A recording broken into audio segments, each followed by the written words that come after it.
Baik, pelajar. Sebelum ini kita sudah belajar apakah itu tembereng garis. Iaitu bahagian di antara dua titik pada suatu garis lurus ya. Hari ini kita belajar pula bagaimana nak menganggar dan mengukur saiz tembereng. Apa itu maksud saiz tembereng? Maksudnya panjang bagi tembereng ya.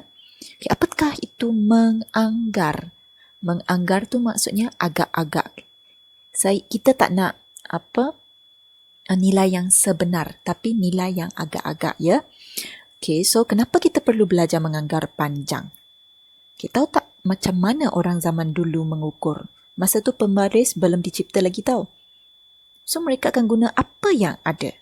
Contohnya jari, mereka boleh guna tali, mereka boleh guna kaki dan sebagainya. Jangan kata dululah. Kalau satu hari nanti, mak suruh awak belikan langsir. Tetapi awak tak ada pembaris kat rumah. So apa yang awak akan buat? Sama ada awak boleh guna jari. Macam yang di bawah ni. Sorry, lukisan saya teruk. Tapi ini yang saya nak tunjukkan. Katakan ini tingkap saya. Dan saya nak ukur berapa lebarnya. Sebab saya tak ada pembaris. So saya guna jari. So di sini saya akan buka ibu jari saya dengan jari telunjuk saya. Dan saya akan buka seluas-luasnya ya. Dan saya akan kira berapa kali saya boleh buka untuk lebarnya. Dan saya akan catat. Dan lepas tu, untuk tinggi tingkap saya tu pun sama. Saya akan guna cara yang sama. Saya akan buka ibu jari saya dengan jari telunjuk saya seluas-luas yang boleh. Lepas tu saya akan ukur berapa kali saya buka dua-dua jari saya. Lepas tu saya catat. Sampai ke kedai kain, awak buat benda yang sama. Untuk lebar kain tu, awak tengoklah catatan awak berapa kali awak buka untuk jari awak tu. So, awak pun buka lah berapa kali. Kat situ, kat atas kain tu. Lepas tu, jangan lupa, awak kena lebihkan kain tu. Sebab kalau untuk langsir, lepas jahit dia akan jadi lebih kecil. So, awak tak boleh beli ngam-ngam ya. So awak boleh rujuk dengan catatan yang berapa kali awak buka jari ni untuk ukuran awak. Kalau awak tak ada pembaris. Ataupun, ini pun sebenarnya zaman orang dulu-dulu dia memang buat macam ni ya. Untuk senang. Nak ukur. Lepas tu, saya juga boleh sediakan seutas tali. Ini tali saya. Sebelum saya mula mengukur, di bahagian atas di bahagian paling atas tingkap ni saya akan buat satu simpul dulu. Lepas tu saya akan tarik tali saya jadikan dia lurus. Lepas tu saya akan buat lagi satu simpul di bawah ini.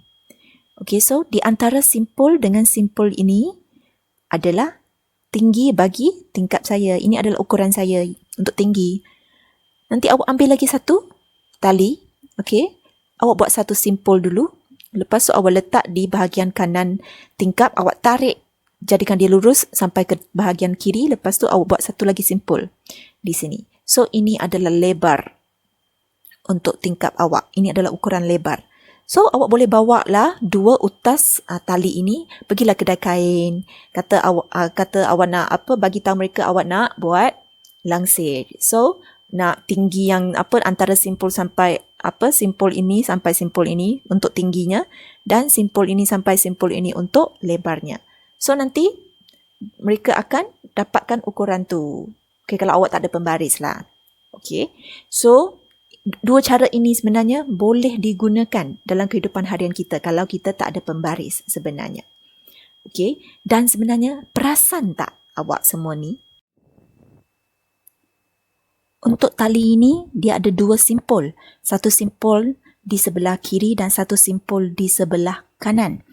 So perasan tak sebenarnya simpul di kiri dan di kanan tu macam titik A dan B bagi tembereng garis AB ini. Di sebelah kiri kita ada titik A, di sebelah kanan kita ada titik B. So, sama juga macam tali ini. Simpul yang di sebelah kiri macam titik A, simpul yang di sebelah kanan macam titik B. So, kalau awak perasan, lebar dia sebenarnya adalah tembereng garis. So untuk yang ini, sebenarnya untuk tembereng garis ini kita ambil konsep daripada tali tadi. So mari kita tengok sama-sama bagaimana kita nak menganggar saiz ataupun menganggar panjang bagi suatu tembereng garis. So, untuk contoh dalam buku teks, dia guna pemadam. Okey, dia akan guna pemadam yang dia sudah diketahui panjangnya, iaitu dia tahu pemadam ini 4 cm. So, di sini untuk garis untuk tembereng garis AB ini dia boleh letak 2,5 pemadam. Okey, yang panjang pemadamnya satunya adalah 4 cm. So, kalau 2,5 pemadam, jumlahnya adalah 10 cm. So, anggaran untuk panjang tembereng AB ini sebenarnya adalah 10 cm. Okey, bagi siapa yang tak berapa faham ataupun kurang faham, okey, mari kita guna benda lain. Katakan awak kalau ada pemadam, awak keluarkan pemadam sekarang. Kalau tak ada, carikan Lego ke ataupun benda kecil yang panjang. Okey, katakan sekarang saya guna kotak saya ini. Okey, sekarang awak keluarkan pembaris. Awak ukur, katakan awak sekarang keluarkan Lego awak ya. Awak ukur berapa panjang Lego awak tu dulu. Sekarang semua ukur dulu. Okey, kalau awak ada pemadam, awak pun kalau boleh saya nak pemadam yang baru ya, pemadam yang ada garisan yang lurus. So katakan ini saya punya Lego katakan. Okey, dan saya dah ukur, awak dah keluarkan pembaris saya ukur berapa panjang ya. Okey, ini ada 3 cm. So, sekarang saya akan mula letak di titik A dulu. Okey, sekarang sudah ada satu yang 3 cm. 2 yang 3 cm. Sekarang saya ada 3 yang 3 cm. Dan saya ada lagi satu. Okey, sekarang. Yang saya tahu sekarang, ini 3 cm, ini 3 cm, ini 3 cm. Ini tak sampai separuh. So, saya boleh anggap ini 1 cm, 1 cm, 1 cm. So, kalau setakat sini, kita ada 3 tambah 3 tambah 3 tambah 1, jumlahnya 10 cm juga. Nampak tak? Kita boleh menganggar saiz untuk tembereng AB ini dengan menggunakan apa-apa sahaja yang benda yang lurus dan kita sudah tahu berapa panjangnya. Okey, boleh ya? So, nanti untuk latih diri 8.1B nombor 1 itu, awak bolehlah cuba. Okey, awak terus buat dalam buku teks. Awak tak perlu buat dalam buku latihannya. Untuk yang buat dalam buku latihan hanya 8.1B 2, 3, 4 je. Untuk nombor 1 tu awak buat sendiri. Awak ukur sendiri. Okey, bagi sesiapa yang berasa awak nak buat, boleh je buat. Okey, tapi saya tak wajibkan nombor 1 itu kena buat Okay, so ini untuk menganggarkan saiz tembereng garis. Okey, kalau untuk yang kedua, kita nak mengukur saiz. Tadi kita menganggar saiz Sekarang kita mengukur saiz. Mengukur saiz senang je, awak guna pembaris. Okey, letakkan kosong di hujung salah satu titik bagi tembereng. Lepas tu awak ukur dengan awak baca. Okey, dekat pembaris tu. Dan untuk tembereng PQ ini, okey, kita tahu ini adalah 6 cm. Itu je. Ini adalah soalan 2. Okey, dalam latih diri 8.1B. Okey, boleh ya? Okey, mari kita tengok yang seterusnya. Kita menganggar dan mengukur saiz sudut pula. Apakah itu sudut? Sudut terbentuk oleh dua garisan yang berkongsi titik hujung yang sama. Okey, ini garisan pertama, ini garisan yang kedua. Mereka berkongsi satu titik di hujung yang sama. Okey, so sudut berada di antara dua garisan ini. So, ini kita namakan sebagai sudut. Okey, so sudut ni berada di penjuru ya. Okey, dua garisan ini. Okey, sekarang sebenarnya saiz sudut ini kita juga boleh anggarkan. Okey, tapi dengan syarat kita perlu mempertimbangkan sudut tegak dahulu. Maksudnya kita akan jadikan sudut tegak itu sebagai kita punya rujukan. Kalau soalan suruh kita anggarkan sudut, okey, biasanya kita akan tulis lebih besar daripada 90 ataupun kurang daripada 90. Ataupun lebih besar daripada sudut tegak ataupun kurang daripada sudut tegak. Itu je. Okay, that's why itulah saya cakap untuk menganggarkan saiz sudut, kita akan jadikan sudut tegak itu sebagai kita punya rujukan.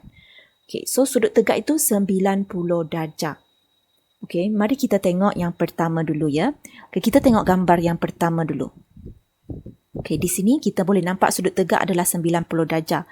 Macam tadi saya cakap, sudut itu adalah terbentuk oleh dua garisan yang berkongsi titik yang sama. So, di sini kita boleh nampak garisan yang menegak ini dan garisan yang melintang ini, mereka bertembung di satu titik. Mereka berkongsi satu titik yang sama dan di sinilah sudut tegak dia. Kalau 90 darjah, biasanya kita akan lukis sudut dia dengan segi empat sama. Okey. Kita jarang guna lengkungan lengkungan untuk sudut yang selain daripada sudut tegak. Okay, so ini 90 darjah. Okay, ataupun sebenarnya dalam pencil box awak mesti ada pembaris, betul. Kita sebenarnya boleh guna pembaris untuk jadikan kita punya alat, okay, untuk menganggar sudut-sudut yang tertentu. Okay, contoh, kenapa saya boleh cakap macam itu ya? Okay, tengok pembaris awak ni. Di keempat-empat penjuru. Nampak tak? Ini bentuk L. Ini pun bentuk L. Ini pun bentuk L. Ini pun bentuk L. Kalau bentuk L, semua ini adalah berapa darjah? 90 darjah. So, setiap satu penjuru di pembaris awak itu adalah 90 darjah. So, awak boleh je pastikan, okay, ini penjuru dia. Nanti penjuru ini awak perlu letak di titik hujung yang dikongsi oleh dua garisan. So, contoh, kita nampak sudut di antara dua garisan ini betul. So, nanti saya punya pembaris akan letak di titik sini. Okay, so sekarang saya bawa pembaris saya. Pastikan pembaris awak punya penjuru tu memang tajam ya. Okay, saya akan letak sama ada penjuru di sebelah kiri ataupun saya letak di penjuru di sebelah kanan. So, mana satu yang betul? Okay, awak tengok sudut dia di mana? Sudut dia di sebelah kanan. Nampak tak yang ini? Sudut dia kan? So, sudut dia berada di sebelah kanan. So, awak punya pembaris sepatutnya letak di sebelah kanan. So, awak akan nampak bentuk L ni. Nampak tak cantik? 90 darjah. So, ini kita namakan sebagai sudut tegak. Okay, untuk sudut yang seterusnya, kita tengok yang kedua. Awak tengok ya. So, sudut ini adalah antara dua garisan ini. So, titik yang hujung yang mereka berkongsi adalah di sini. So, nanti pembaris saya punya penjuru akan letak di sini. Sekarang, pembaris saya patut letak di sebelah kiri ke kanan? Yes, kanan sebab sudut dia berada di sebelah kanan. So, pembaris saya akan letak macam ni. Okay, sekarang awak boleh nampak tak? Kalau sudut 90 darjah, okay, dia adalah bentuk L. Tapi sekarang, awak tengok sudut dia. Sampai tak bentuk L di sini? Dia tak sampai. Dia kurang daripada bentuk L. So, sudut kurang daripada 90 darjah. Nampak pembaris ini sangat membantu ya. Okay, untuk yang ketiga pula. Kita tengok yang ketiga. Sama juga. Okay, kita cari di sudut ini antara dua garisan ini. So, dua garisan ini tempat mereka yang berkongsi, titik yang berkongsi adalah di sini. So, pembaris saya sama juga, saya kena letak di sebelah kanan sebab sudutnya di sebelah kanan. So, penjuru dia saya patut letak macam ini. Kita tahu bentuk L adalah 90 darjah. So, 90 darjah itu dari sini ke sini. Okay, tapi sekarang dia lebih besar daripada 90 darjah. So, sudut lebih besar daripada 90 darjah. Nampak tak? Senang untuk difahamkan. Okay, mari kita tengok contoh yang seterusnya. Kita tengok contoh yang di bawah ya. PQR. Okay, kita tengok yang keempat. Okay, PQR, kelihatan sudut PQR dia kelihatan kurang sedikit daripada sudut tegak. Macam mana saya boleh tahu? So, ambil pembaris awak. Ingat, kita cari tempat yang dua garisan yang berkongsi satu titik, iaitu di titik Q. So, sudut dia di sebelah kanan. So, pembaris saya, penjuru dia sepatutnya letak di sebelah kanan. So, kita boleh nampak bahawa sangat jelas dia adalah kurang daripada bentuk L. So, kita boleh menjawab sudut PQR kelihatan kurang sedikit daripada sudut tegak. So, saiz anggaran kira-kira 80. Okey, sudut tegak kita tahu dia 90. So, di sini 90. Kalau di sini. Okey, so dikurang daripada 90 tak banyak So 80 jawapan masih boleh diterima. 75 pun saya boleh terima lagi. Tapi jangan bagi tahu saya itu 30, 20 sebab 30, 20 lebih kurang di sini. Okey, so saiz anggaran tu tak boleh lari dengan jauh ya. Okey, saya tunjuk lagi contoh di sini.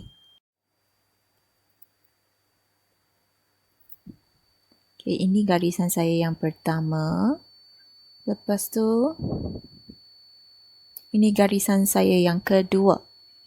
Okey, sekarang saya nak awak anggarkan sudut di antara dua garisan ini. So, saya bagi nama dulu ya. P, Q, R, S. Okey, sekarang kita tengok mana dua garisan yang mereka berkongsi satu titik yang sama. Okey, iaitu kita tahu P, Q dan S. Okey, R tak ada kaitan. So, P, Q, S. Titik mana yang mereka berkongsi? D, Q juga. So, sekarang saya bawa pembaris saya dan salah satu penjuru ini kita perlu letak di titik yang mereka kongsi tu. Sama ada saya letak di sebelah kiri ataupun saya letak di sebelah kanan. Sekarang, saya patut letak di sebelah kiri ke kanan? Kita tengok ini. Sudut ini di mana? Sudut ini di kiri. So, saya punya pembaris penjuru patut letak di kiri. Okay, so anggarkan sudut PQS. So, nampak sangat jelas sudut PQS lebih besar. Sudut PQS. Okay, lebih besar daripada sudut tegak. Okey, so saya boleh anggarkan sudut anggaran sudut PQS. Okey, 90 di sini.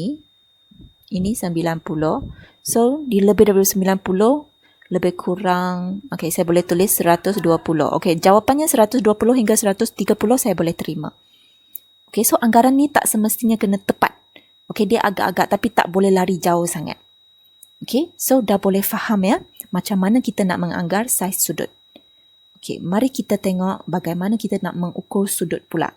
Ini awak sudah belajar kan? So, kita buat sikit revisi bagaimana kita nak mengukur sudut.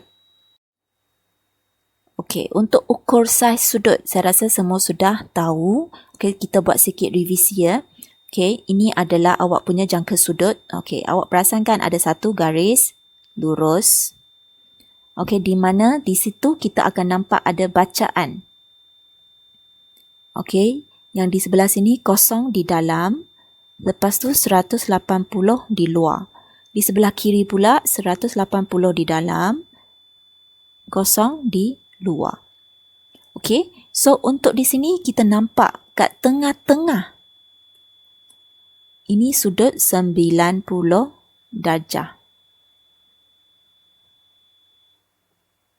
Okay, di sini kita tahu adalah 90 darjah. Okey, dan bila awak nampak di sini antara 90 darjah dengan garisan yang melintang ini yang kosong ataupun 180 ini, okey, di tengah-tengah persilangan ini. Ini adalah jangka sudut awak kan? So, tempat inilah yang awak kena letak di titik hujung yang dikongsi oleh dua garisan. Contoh di sini, kita nampak ada garisan AB dan BC. So, AB dan BC berkongsi di satu titik, iaitu mereka berkongsi di B. So, nanti tempat persilangan ini awak perlu letak di B. Okey? Dan garisan yang kosong 180 ini mesti tutup garisan BC ini. Awak mesti tutup garisan BC ini. Awak nampak tak? Nampak tak? Kosong dengan 180 ini dia tutup garisan BC ini. Okey, so sekarang, cikgu, bacaan yang kat dalam ke yang kat luar patut saya baca? Senang sahaja. Awak nampak di sini ada garisan betul, BC. Di sini ada garisan tak sebelah kiri? Sebelah kiri langsung tak ada garisan kan? So, kita di sebelah kanan je garisan. So, kita akan baca sudut itu dari garisan BC ke garisan AB. Okay, so garisan BC ini kosong, mesti dari kosong ke A. So, kosong di mana? Di dalam. So, kita akan baca bacaan di dalam, iaitu 135. Baik, bagi sesiapa yang masih keliru bacaan di luar yang patut dibaca ataupun bacaan yang di dalam yang patut dibaca, okey, so kalau kita tengok di sini, bacaan di luar ini adalah 45. Okey, bacaan yang di dalam ini adalah 135. Okey, so siapa yang masih keliru, jangan lupa tadi awak sudah belajar bagaimana nak anggarkan sudut, betul tak? Guna pembaris. Katakan ini pembaris awak. Okey, sekarang sama juga awak punya penjuru kena letak di sudut. Okey, dan awak tengok ini. 90 darjah. Kita tahu 90 darjah di sini. Okey, dari sini ke sini 90 darjah. So, garisan ini sudah melebihi 90 darjah. Adakah mungkin jawapan awak 45? Tidak mungkin. Dia mesti 100 lebih. Sebab 90 di sini. Awak nampak tak? Okay, itulah sebab awak kena belajar juga macam mana nak anggarkan saiz sudut. Supaya awak boleh rujuk juga mana satu bacaan yang patut awak baca. So, untuk sudut ini dia sudah lebih besar daripada 90 darjah. So, jawapan wajib 135, bukan 45. Okey? Boleh ya? Okey, so untuk yang ini, okey, ini adalah soalan 4 untuk latih diri 8.1b dan tadi soalan anggaran saiz sudut adalah soalan nombor 3 untuk latih diri 8.1b. Okey, so dengan ini saya harap awak boleh cuba menjawab latih diri 8.1b di muka surat 172 dalam buku teks nombor 2, 3 dan 4 sahaja. Bagi sesiapa nak buat nombor 1 dalam buku latihan, boleh sangat digalakkan. Tapi bagi sesiapa yang tak nak buat, saya tak paksa. Tapi saya harap korang boleh mencuba. Awak boleh ambil Lego ke, ambil pemadam awak ke, ukur dulu berapa cm. Lepas tu awak cuba buat anggaran untuk apa soalan nombor 1 tu. Ikut yang macam tadi saya tunjuk dalam video, awal video tu. Okey, cuba jangan tak cuba. Okey, tapi wajib nombor 2, 3, 4 semua kena jawab. Okey, dan kalau boleh saya nak awak fotostatkan muka surat ini. Kalau sesiapa yang tak dapat fotostatkan, awak boleh tekap. Sebab saya nak semua lukis tembereng dan sudut yang sama saiz. Okey, boleh ya? Okey, selamat menjawab.